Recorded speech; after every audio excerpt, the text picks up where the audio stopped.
Bury Me My Love is a game that tells the story of a Syrian couple trying to flee their country and its civil war. Your goal is to navigate various obstacles as you guide your characters through what would later be called the European migrant crisis and eventually settle in Germany. The title is a translation of an Arabic saying essentially meaning take care, as in bury me my love, don't you dare die before me, and the game was nominated in the Games for Change Festival in 2018, which is where I heard of it. In it, you don't control your heroes in the typical fashion for a video game. You're not running to the right and jumping over obstacles collecting floating euros until you can smell the sweet smell of bratwurst and beer at the end of the level. No.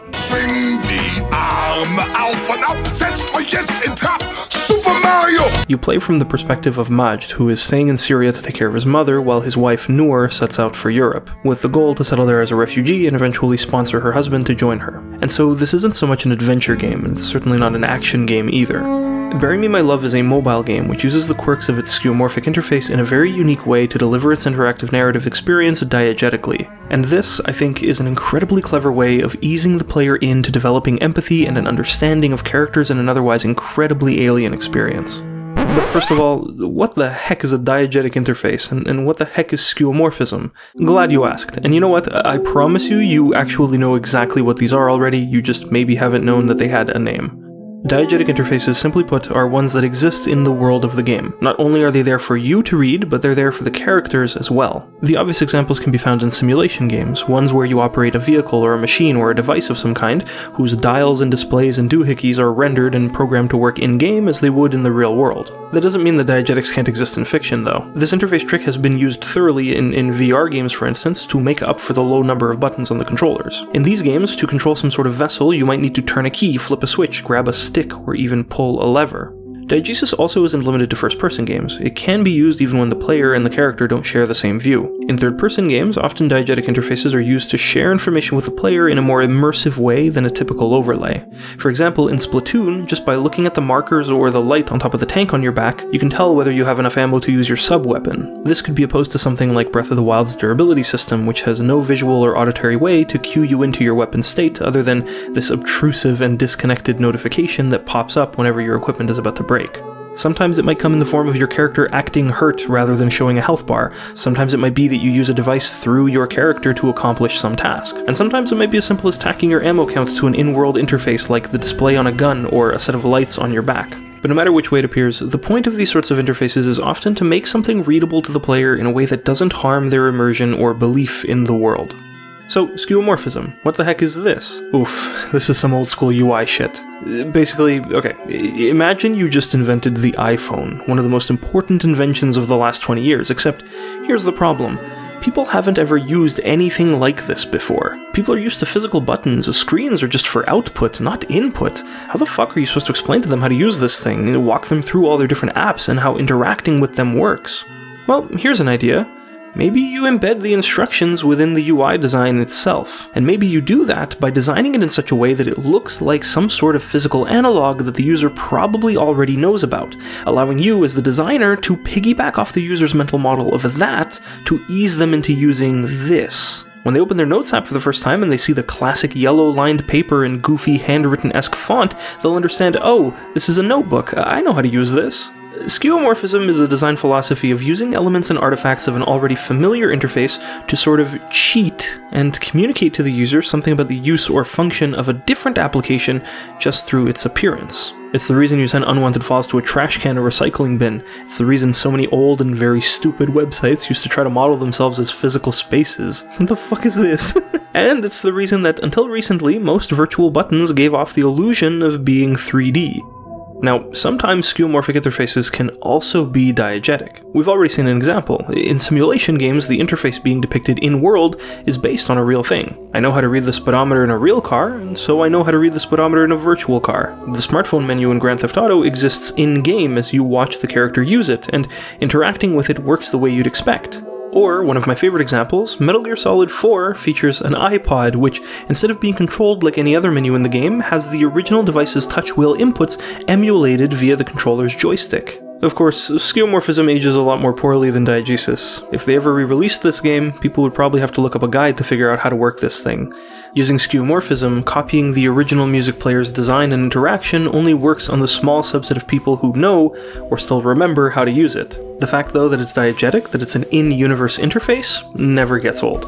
But there's another combination of these two design concepts which is found almost exclusively in video games and which, as far as I can tell, doesn't really have a name. So because I'm not so clever, I'm going to be calling this skeuomorphic diegesis, because that's exactly what it is, and I don't have to come off as a pretentious asshole for inventing a new term.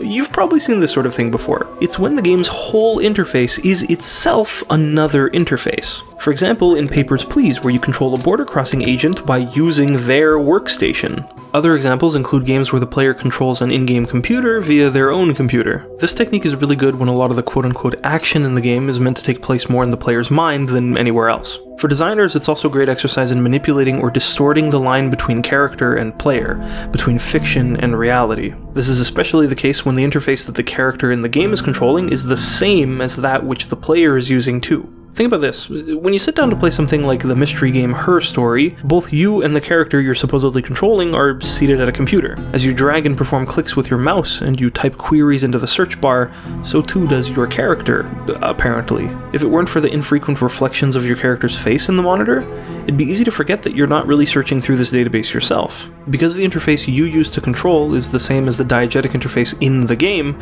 you're not so much playing as you are taking control of a screen share practically.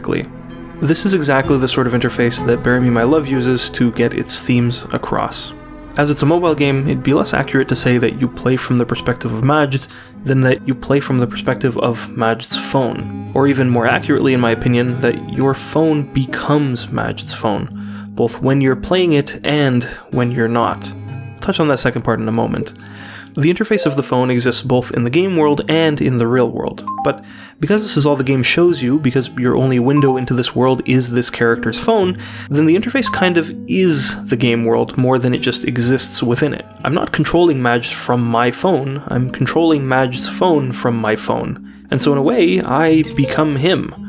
To play this game, you have to willingly roleplay the part of this husband, under direction from the game's multiple choice system, as he interacts with his wife, world events, and both of their parts within them.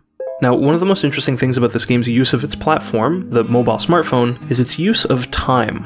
As far as I understand, the console and PC ports lack this, but the mobile version, which is clearly the intended experience, has active by default what they call a real-time mode. As its name suggests, this mode causes the events of the game to play out in real time. Sometimes your partner will go offline and the game will just sort of pause itself. For example, if Noor mentions she's about to take a flight, a bus, or a ferry, or simply if she just needs some sleep or to preserve battery.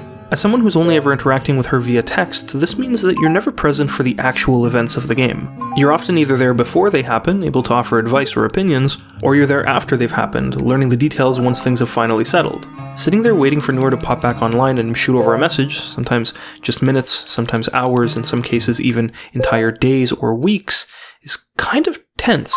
On a technical level, the game is literally just paused. It's running a timer behind the scenes. But in the fiction, the character who you're supposed to care about is in an unknown and possibly dangerous situation. Finally getting pinged by a text or even a selfie from her at some weird hour of the day can be an incredibly relieving occurrence, depending on the content of the message and the rest of the conversation, of course. Time being a factor in the game means that the interface extends from beyond just what you see when you launch the app.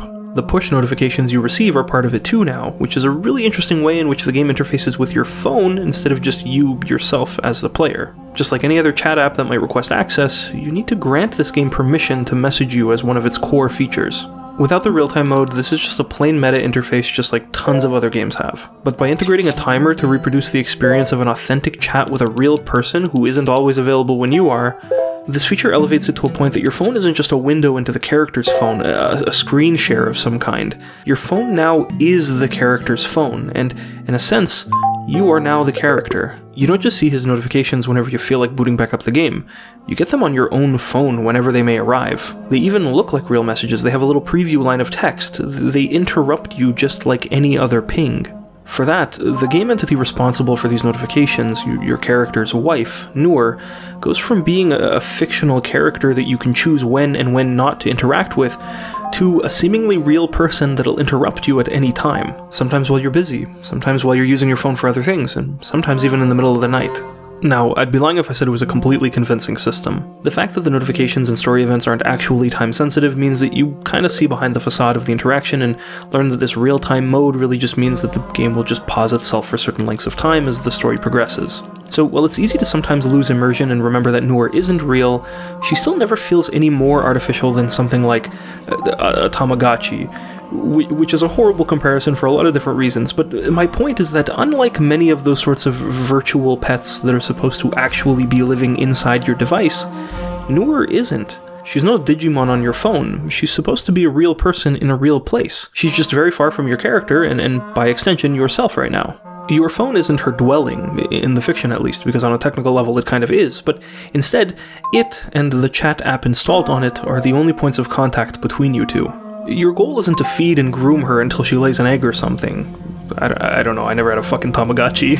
Your job is to support her with information, advice, and sometimes even money transfers as she deals with all sorts of situations as they crop up during her journey to Europe. But she's also her own person, and sometimes she straight up just doesn't listen to you. She's very much the true main character of the game, don't get me wrong, but it's not her you control, it's her husband. Your influence over her has only as much reach as a couple of SMS messages would, lighting up her phone while she's placed in very precarious positions and dealing with very delicate situations and crossroads head on. And you have to remember too that your goal isn't to be the good guy, your goal is to see to it that she makes it to Germany safely. The game doesn't serve a shallow morality system. Sometimes it just comes down to logistics. At one point, advising Noor to abandon a woman and her 2 children who were falling behind from her group as they tried to sneak across the border from Turkey to Bulgaria was the right thing to do. It was hinted at by a Turkish smuggler earlier that being stopped by the border guards, who were closing in now, could throw off your plans and land you in jail for years, a risk Noor just couldn't take. On top of it, another refugee, Emmanuel, who she had befriended and who had a lot of experience with this border before, was already far off. So it was either stay with the woman and guarantee arrest, or worse, or catch up to Emmanuel and have a chance to still make it out. Eventually, after making the decision to leave the mother behind, it's revealed that who they thought were border guards were actually some sort of nationalist civilian force who probably wouldn't have extended the courtesy of arrest to any illegal migrants they found. Deciding to catch up to Emmanuel ends up not being an entirely selfish choice, as it turns out he sustained an injury from them, and Noor's experience as a doctor helps keep him alive. Of course, as with most moments in the game, the win for this morally difficult decision isn't freely handed to you without a message. As Noor points out after abandoning the family, what's the point of making it out if she hates herself after? What makes her any different now than the Europeans who are refusing entry to all the migrants? Good thing this is only a game, right? As you could probably guess, time as a factor makes this an incredibly lengthy game to play through. A session that in total would take under an hour is stretched by this system to last days or weeks depending on which route you take, an amount of your mental bandwidth reserved to it the entire time. Very few paths end in success. I've actually yet to make it to what's supposed to be the best ending, which is in Germany. The closest I've gotten is held up in refugee camps in France and Italy, and finally deciding to just settle there instead. Noor, fortunately being a doctor, and Majd a scholar, means that they have options as far as settling elsewhere in Europe. By inference, most paths end in failure, and most often failure is Noor's death. A lot of the bad endings are accessible very early on when you're still in the Middle East, but others are not. The worst runs are those that fail later into the game, but are the result of a decision you might have made early on, days ago even, in real time. Without trying to spoil too much, there are multiple paths that are guaranteed to end in failure, but at the time you decided to take them, there was no way you could have known. People end up asking you for more money to smuggle you than they originally agreed, weather turns bad and delays a departure, a bus doesn't drop you off as close to something as they said it would, people who were originally very nice to you end up showing up with guns, all sorts of unpredictable things can happen that finish with Noor's death. In my experience, the best decisions were those that kept Noor with other refugees, not smugglers. Specifically, finding other Syrians along the way was super helpful, as language barriers can become an issue in some countries. My best run was one where I convinced Noor to join a large border closing protest covered on international news because it guaranteed she'd get humanitarian aid. But this wasn't easy, it was a setup that was weeks in the making. Still, like real life, your success is not proportional to how much time you sink into it. It's not a grind, sometimes it's just down to luck. But what is proportional to how much time you spend is how devastated you feel if it fails. Like, this is a game you've been playing for days or even weeks, and suddenly, bam, game over. And it's not even your fault. There's nothing you could have done about it. It's cheap bullshit. It's like when a boss's hitbox is legitimately broken, you get fucked, even though you've been playing it perfect the whole time. It makes it hard to recommend, honestly. This game is just so tough, and it's such a time sink, and so many more routes end in failure than they do in success, that you might not even know for another week that the decision you made just now doomed your round to fail. It's not a fun game, and even when you do snag a win, it doesn't feel like an accomplishment because of all of the tough moral decisions that got you there. And if the point hasn't hit you yet, then here it is.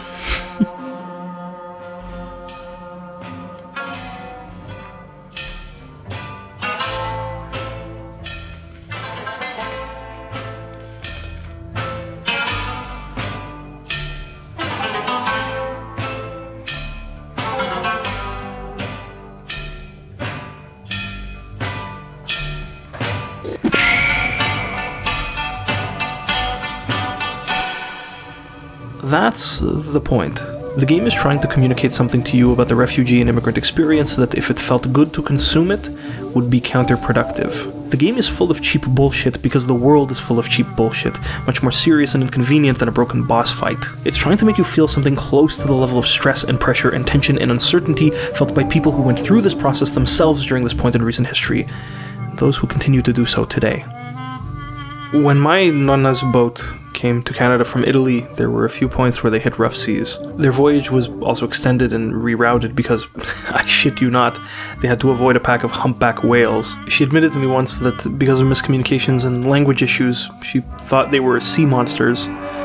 You have to remember, a lot of people coming from Europe, including her, were kids who grew up in small towns that experienced cycles of occupation and liberation. They kind of got in the way of the regular school year. And hey, when you're 10 years old and you haven't been to school in a few years because of World War II, you kind of miss out on most of your opportunities to learn about whatever the hell a whale is, among many other things. She was lucky though compared to my nonno, whose boat apparently was much more tightly packed and had some sort of sickness spreading through it.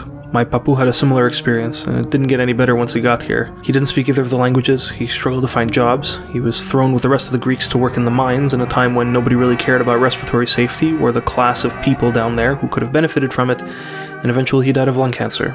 I guess not too dissimilarly to how Noor can suffer failure-inducing consequences in the late game for making seemingly correct and safe decisions in the early game. And my yaya, well, she sort of grew up in an orphanage during the war, so she's an exception.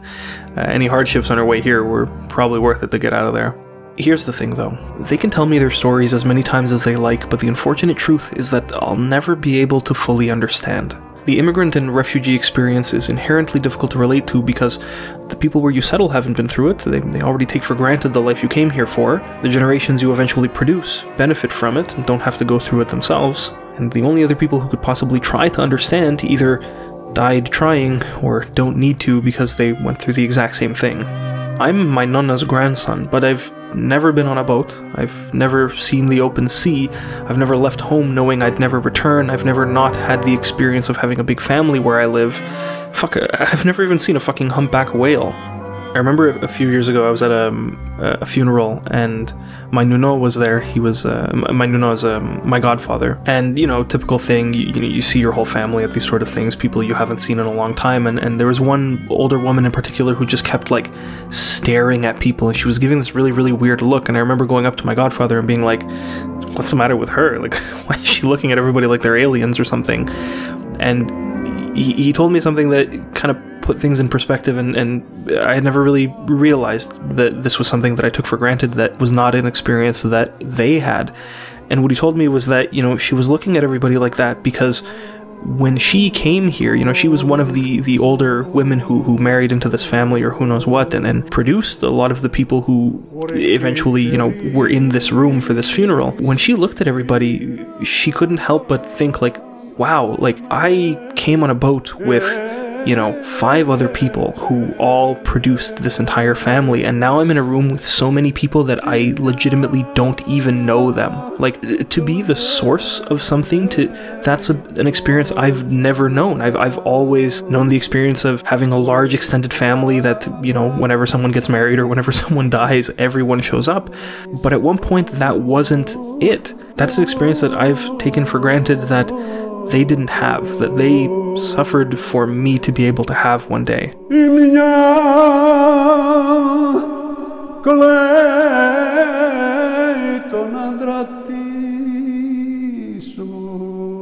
There are so many parts of these stories and this experience that are just so completely unfamiliar to me that I can't really form a basic comprehension of them or their meaning. And also, due to the language barrier, there are parts of their experiences fleeing war-torn Europe that my grandparents will never be able to express to me in their own words that I could understand at least the significance of. Even though I'm the direct product of these events, they're like fairy tales or legends to me. They're just stories I'm supposed to listen to but not think too much about afterwards. They're like news headlines or something. Hundreds of thousands stranded in refugee camps across Europe, and many more still risking their lives crossing seas on overcrowded, barely buoyant boats. What the fuck does that even mean?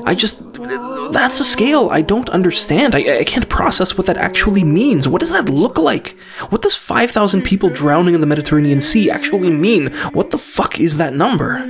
I can't relate to or understand the meaning of those things, but I've waited for a text message before. I've overthought what to write back to someone before.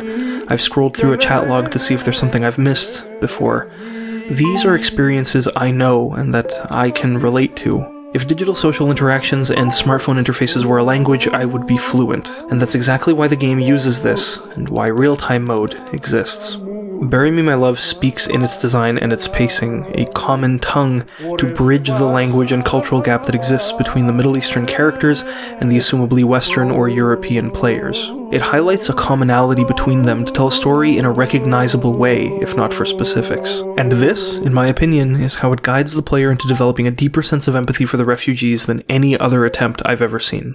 By straight up handing you someone else's phone, it makes you see tools and interfaces that you're familiar with but in a context that you're not.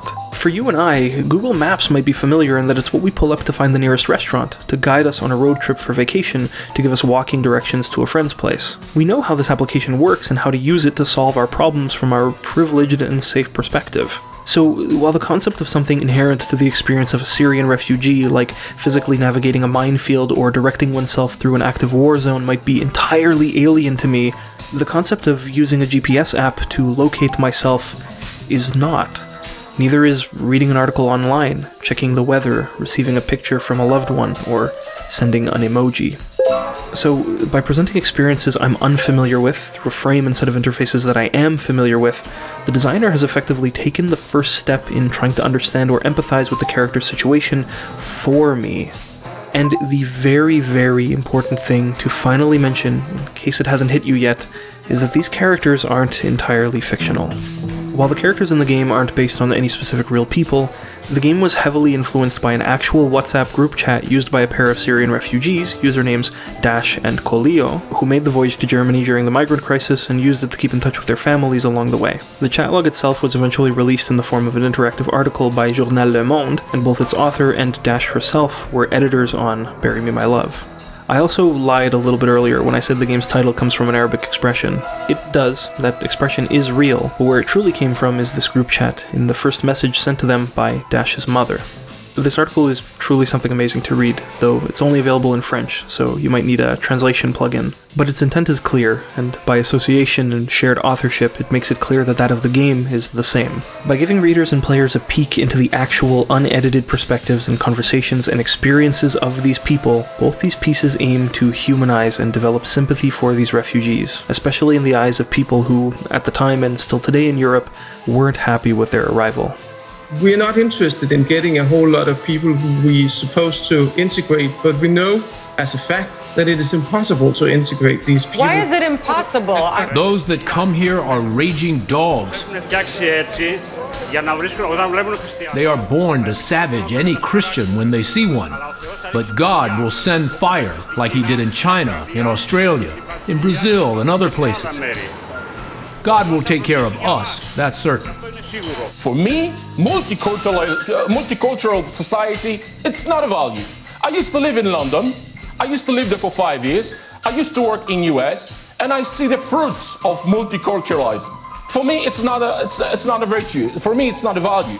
The article is full of familiar interfaces with unfamiliar content that forces you to reflect on how people in different situations use the same tools as you do. There's selfies sent back and forth to let people know they're safe, there's screenshots of maps, short voice messages. ميمو نحن هلا طالعين يلا بس نوصل نحاكيكي باي. دعينا ميمو إن شاء الله بتطلع على القبر صرنا مليونان يا بيبي. Conversations about food they're eating, other refugees they've met, how everyone's managing to keep their phones charged, and even a little celebration when the German border gets blocked and they see their first ever Starbucks. It's an incredibly thorough and eye-opening read that I can't recommend enough. And even though it's only in French, you can choose to consider installing a translation plugin the first part of the process of hearing this perspective. But the game, even admittedly fictional and only inspired by real events, takes the storytelling a step further due to one last final quirk of its interface that I might have already implied, but I want to end by zooming in on. Again, a lot of this game's impact is owed to its interface, but part of the experience of real-time mode is actually personalized and will be seen differently by everyone who plays it, because everyone who plays it will play it on their phone. While my phone becomes Majid's phone also kinda becomes my phone. When I get his wife's notifications for him, they're not isolated from the rest. The in-game phone doesn't go as far as providing its own lock screen. Instead, it uses mine. So when I receive my character's notifications, often they're drowned in the middle of my own. Noor's serious updates about her situation are surrounded by my own stupid, pointless pings. Updates from my dumb Twitter account, Instagram notifications trying to pull me back into their app, reminders to myself to get off my socially awkward ass and reply to text messages or emails or Discord messages I've gotten in the past week, emails notifying me of YouTube comments of online sales of personal appointments, basic bullshit notifications on my phone that, as they've become so common, I've forgotten I'm only able to receive and ignore because I'm privileged. I'm only here in this position because my grandparents before me made the voyage and took the sacrifice that led to me being here. I didn't have to suffer for this myself, someone else did. And these messages from this more than fictional Syrian refugee who, on a typical day, is not a type of person I'd be bothered to think about, these serious messages from her contrasted against the rest of my notifications is a message in and of itself. People just like me and you, people who have phones and group chats and take selfies and screenshots and write messages with emojis, people just like us are going through situations much more difficult than any of us can imagine, and we need to understand that and be on their side. My brother, I am the youngest one, so they were always playing with me. Khalid is in Germany. I and Walid are on the road. Hussein and Abed and Safi are in Lebanon. I really miss them. And that's not to diminish first world or more affluent struggles. And if you think that it is, you can straight go fuck yourself.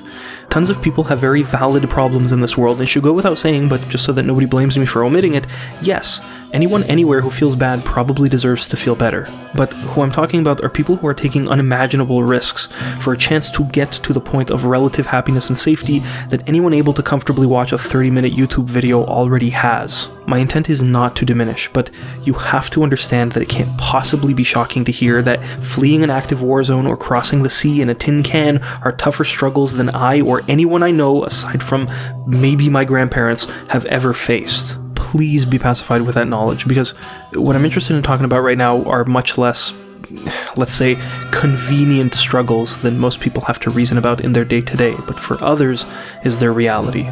I think trying to learn to relate to and understand this situation and this perspective is incredibly important for people who already dwell in and take for granted the privileges that hundreds of thousands of people risk their lives trying to attain. Notably because the sorts of people often going through this process have very little support. They're on their own, and even when they do finally make it out, often they face judgment, critique, and complaints from people who don't understand them or their struggle. People where they've settled argue that their values are too different and that they'll never assimilate into the culture, or complain that their government is letting too many of them in and that they're stealing all the jobs. It would be fair to say that in Denmark, Muslims have not done a very good job integrating. Dominic, that might make some sense. Why you're not allowed. That might make some sense if you said, if you hadn't said, we will not receive even one Muslim. If you hadn't bragged about the fact that you don't have mosques in Poland. I mean, it sounds like you don't want them there because you're anti-Muslim and anti-Islam. Okay, I'm watching what's going on the world stage. I'm looking at the fact that Germany, France, and a bunch of other European countries, we've got an open border allowing this stuff to come in freely. Okay. You're talking about my freedom and everybody's lives who gave here. Everybody who put their life down on the line, it's happening in France and it's happening all over. Sorry, sir, what's happening? The people are saying no, because these two cultures will not mix. Which two cultures are those, sir? Islam and Christianity. We had almost made it to Greece, and then the Coast Guards arrived and they threw the engine into the sea. They beat us, even the young girls, and then they pushed us back toward Turkey. Δεν θέλουμε να υπάρχουν συνειδωμένοι, γιατί το μόνο που δημιουργούν αυτή τη στιγμή είναι προβλήματα. And this is what's caused the Great Migration, where she's taken in tens of thousands of Syrian refugees who probably, in many cases, not probably, who are definitely, in many cases, ISIS aligned, and we now have them in our country, and wait till you see what this is going to be the great Trojan horse. There are so many good people. When war was in Iraq, we received about 4 million people, Iraqi people. We put them in our houses. We don't treat them like refugees. We treat them like brothers. But 2011, when war was in Syria, most of us lost our schools and our studies, our jobs. We lost our identity even. And the world was silent. Don't you see the irony or the hypocrisy of treating Muslim immigrants to Poland in the same way that some Britons treat Polish immigrants? Okay, how many Poles blow themselves up in London or any other place in the world? That's the question I keep repeating. There is a lot of crime carried out by Polish immigrants, according to the right-wing press. Killed themselves and others because of their religion. Hold on, Dominic. It's a total disgrace. And they walked all through Europe to get to Germany. I mean, they've destroyed. By the time this is finished, wait till you see Germany. Wait till, of all places, Germany. Their platform quickly became vehemently anti-refugee. I've got one other thing I want to say about it. Okay. Is that they've openly stated that they want to kill us. Okay. And you're letting them in. Okay. Hey, Bafangul, huh? A lot of times refugees and immigrants who are technically successful never have a moment to process their trauma or to rehabilitate themselves after what they've gone through. This stunts them and gives them a disadvantage. It doesn't allow them the opportunity that they've sacrificed so much for to really start fresh in their new homes. And this can have lasting impacts that persist for generations. This is something I've witnessed and personally experienced the impacts of myself. My grandparents have lived here most of their lives. They had to learn 2 new languages and a whole new way of doing things, but they never got over leaving Greece and Italy as kids. They never properly assimilated. They came here and it was immediately about finding a place to live, finding a job where they didn't need to know French or English, and sending enough money back home to get the rest of their family over here. It was perpetual go time. And throughout all this, they always had this little twinkle of hope that their move wouldn't be permanent, that they'd someday go back to their old villages. That someday never came. They were too busy working to support themselves. Not to mention, their villages weren't really habitable anymore. War and all. It wasn't actually until my grandfather visited Greece as an adult that the reality of it finally sunk in for him. When he saw his childhood home literally a Greek ruin now, and his village rebuilt entirely differently, that's when he finally realized nothing he was hoping to someday come back to existed anymore. That his less than comfortable settlement in a foreign country where many people didn't welcome him was all he had. This was the reality that people of this generation of immigrants and these sadly blossoming diasporas had to face. They lived here now, where employers saw them as dumb cheap labor, expendable, where their neighbors saw them as barriers to sovereignty. C'est vrai qu'on a été battu au fond par quoi? Par l'argent et des votes ethniques, essentiellement. Du Front commun du Congrès italien, grec et juif, qui avait une activité politique extraordinaire. And where governments tried and sometimes succeeded in making laws to control or limit their rights. Inevitably, with the rising tide of French-Canadian nationalism, the St. Leonard Catholic School Commission voted to gradually phase out the English language schooling and abolish the de facto system of bilingual schools the Italians had set up. You should keep in mind that there were about 225,000 people of Italian origin living in Quebec, and 90% of them send their children to English schools. The problem escalated until it finally blew up in a small East End suburb of Montreal called St. Leonard. This led to a year of protests, demonstrations, and even a riot. The situation was coming unclear for many people, for example, the St. Leonard crisis. Well, we needed a law to say what is correct and what is incorrect in a situation. What the government at the time had chosen Instead of saying we change something, he said we put in a law the statu quo. The fact that we consider here language as personal belonging instead of a collectively belonging. Also the fact that the immigrants who already for many years, 9 on 10 were going in the English minority side. That was why many Quebecois think more than at any other occasion I have seen in my life, went in the streets and were against this law.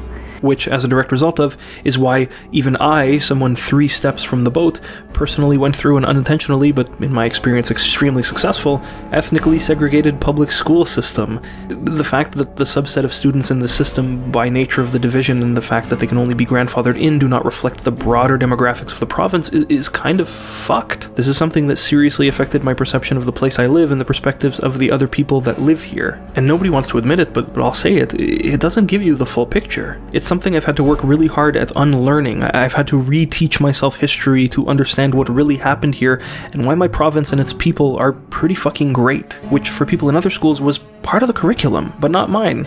It was borderline propaganda. But at the same time, I've had to do that under the shadow cast by the experiences I, my parents, and my grandparents have had in this country. I've had to do that knowing full well that my family was started within the walls of a fenced-off Greek neighborhood, Park X, kept gated to keep them and their children, aka people like my dad, away from the normal people.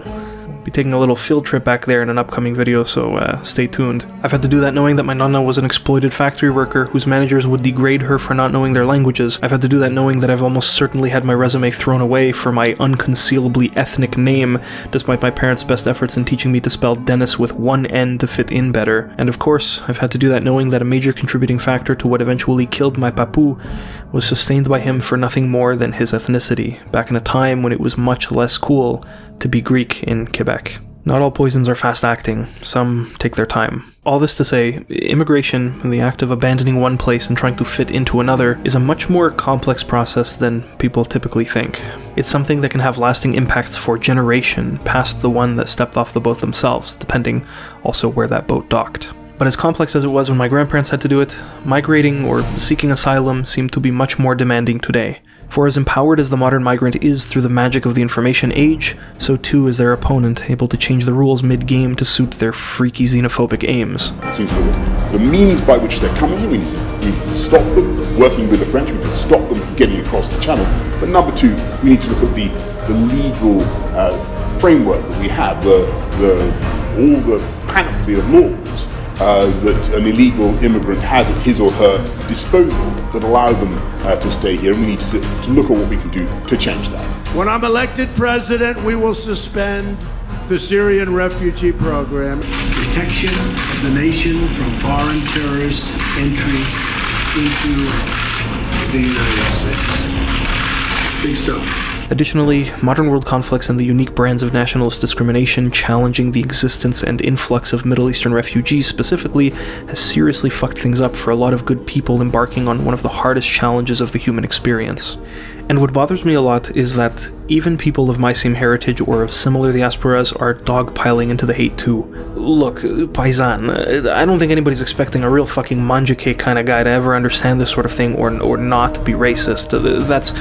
Nobody's going that far. But fuck, there are parallels between what these people are facing today and the struggle that spawned us, especially from the Canadian immigrant perspective, which in a lot of respects wasn't as smooth as it was south of the border, hence the invention of a term like manja cake. I don't understand why people who've been through similar things or grew up hearing the same sorts of stories as me aren't seeing their grandparents in these modern migrants or seeing themselves in their children. The factories and rail mines where my people were exploited are now the rideshare and gig economy apps that are trying to hire cheap labor en masse with no strings attached. The unfounded fear and hate of outsiders is now sourced from an association to terrorism instead of organized crime or Nazism. It doesn't matter that you lived here 30 years, eh? Mussolini just declared war, you fucking greaseball. We're sending you to the labor camp.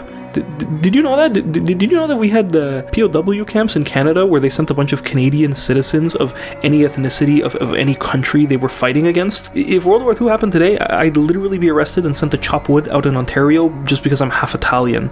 Mrs. Orlando called me and said, Antonietta, they took my boys and I don't know where. These people were jailed.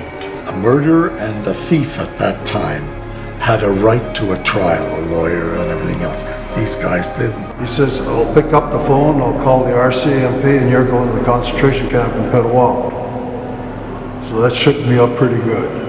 It was as stupid for people to do back then as it was today when you hear stories about people being racially profiled or randomly searched or escorted off a plane just because they're brown. Absolutely ridiculous. And you'll remember after 9/11, there was a citizen tip situation where people were phoning in tips that this person is an Arab and he's been working long hours, this person is a Muslim and he's been renting a post office box. And based on those types of tips, lists were created, and then these men were just rounded up, put in special detention facilities, and essentially disappeared. At the end of the day, none of them, not a single one, had any connection to terrorism. But the point is, as unique as the kind of discrimination people like Syrian refugees are currently facing is, there are parallels to things past generations of migrants have gone through. There are people who should be able to relate to this and instead are choosing to punch down with the rest of them. And that makes me sick. I think that, among many other challenges today, there is a crisis of empathy for refugees right now. Many very privileged individuals, even those whose privilege didn't come freely, are just completely ignorant to this shit for some reason. So, tackling that problem through a game and trying to use genius user interface design and pacing to ease the audience into a state like this, where they can gain perspective and develop empathy, is extremely powerful. And finally, I think that's why it's also really important that Bury Me My Love doesn't put you directly into the adventure yourself, in control of Noor. You're given a supporting role instead. Your task is just to help make a refugee's journey and transition easier from a distance. And why this matters is because if the game's message reaches you, if you gain an understanding of their struggle through it, then that support role, you can cast yourself in it in real life. And I hope that you might. I have given my slippers to my wife because her feet are bleeding. My feet are bigger than the shoes. What shall I do? To be or not to be, that is the question. We will be. Right? Hello, you, and welcome. Oh, welcome to the Endscreen. Oh, they love each other. So before I let you go, I thought that in the spirit of this video, it'd be cool to try to do something I've never really done before, which is to try to use this video to raise some money for a good cause, or a couple of good causes in this case. In the description, you'll find a couple of links, two of which are fundraiser links, and the third of which is going to be an extended end screen, basically just this cut with more details about the different charities that I want to donate to, or rather different organizations technically. But if you don't care about any of that and you just feel like donating to a good cause right away, the links are right there. Otherwise, if you want a little bit more details, you can check out the details video. But I just wanted to mention at the end of this one that my plan is to match donations up to a certain amount for the two organizations that I picked. One of which is the UN's Refugee Agency, the other one is the Canadian Immigration Museum in Halifax. So for the UN Refugee Agency, I'll be matching donations up to $300, and for the Canadian Immigration Museum in Halifax, I'll be matching donations up to $100, both of which matter a lot to me for different reasons. Though apparently because I'm a Canadian citizen, I'm only able to donate myself to the Canadian branch of the UN Refugee Agency for some reason, but as far as I understand, that doesn't really matter because apparently the funds that you donate just kind of go to the global effort. So yeah, I'm not really sure if that actually matters at all. But the offer I'll make is that if you're concerned about that sort of thing, or there's some sort of local refugee-related charity that you think is a little bit more interesting to you, or if you'd rather just put the donation in your own name because you'll get whatever tax benefit at the end of the year for it, feel free to do that and send me a proof with the amount and I guess the currency also of the donation you make, and I'll match that towards one of the two charities that I've picked. So that's brief summary. If you want more details, there's a link in the description. Otherwise, thank you for watching and having a good time. Well, hopefully, I'm assuming you had a good time, but I mean, you could have had a bad time. I figure some people might have a bad time. I think the thing I'm most excited about is to get called out in this video for using like stereotypically Arab music and then just like dunk on people and be like, "Re, that's Greek music. I use Greek music this whole video. What are you talking about, Re?" But yeah, no. Also, while I'm here, I wanted to extend a thanks to the Pixel Hunt, which is the development studio that made Bury Me My Love, because I reached out to them. They actually, on their own, heard that I was making this video, and I thought that was really, really cool. But I reached out to them, and they were able to provide me some original resolution artwork, which I used throughout the entirety of this video. Super, super helpful. So thank you again for sending me that, and also for making this absolutely wonderful game. If for whatever reason you don't care about refugees and instead you want to support me, which I would say figure out your priorities, but you can add your name name to the list of wonderful patrons who are either scrolling on this side or this side. Honestly, I don't know. Which I should also just hear. I didn't realize this until very recently, but I hit my top marker for my top goal on Patreon. At which point I promised that I would make an old school cutscene reenactment like I used to like 7 fucking years ago. So here's the deal. When I made that promise, I had a lot more hair and a lot less body weight. So I don't really fit into any of my own costumes anymore. I don't know how this is going to work. I'll figure out something at some point. If anything, I think I might try to like do a little scene that I integrate into a video like I did my my Resident Evil 4 video a long time ago. But I will figure something out. It just... I was in a different state when I made that promise, so I don't exactly know how it's going to come out today. Anyways, links in the description for the donation matching event that I'm trying to do, as well as, you know, extra details about that. And yeah, thank you so much for watching, and I hope you have an absolutely wonderful, fantastic, good day. Except for you. Bah!